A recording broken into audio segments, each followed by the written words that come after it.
I'm Shihab Ratansi in Washington. Here are the main stories on Al Jazeera. At the United Nations in New York, Israel's Prime Minister has launched a scathing attack on what he called the tyrants of Tehran.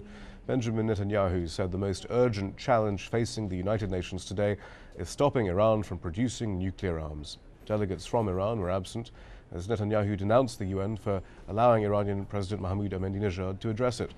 Alireza Ronagi is in Tehran. He says Netanyahu's speech could backfire.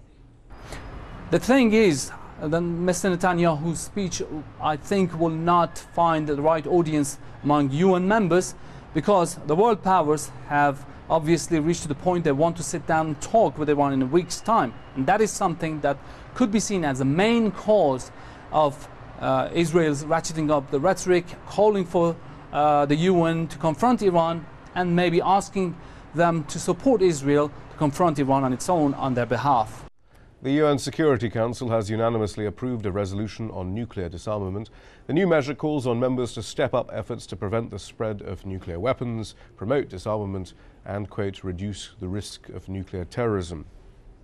The four leading presidential candidates in Honduras are now meeting with the deposed President Manuel Zelaya in the Brazilian embassy in Tegucigalpa. They're urging him and the interim government to reach a deal to resolve the political crisis. Meanwhile, the United Nations Security Council has announced it will hold a session on Friday to discuss the situation in Honduras. Leaders from the G20 are in the US city of Pittsburgh for a summit to discuss the global economy, but still recovering from a financial crisis. As leaders, including US President Obama, arrived, protesters filled the streets. They clashed with local police. It's the third time within a year that G20 leaders have met to deal with the global financial crisis. At least 4 are dead in northeast Turkey after heavy rains triggered flash floods and landslides.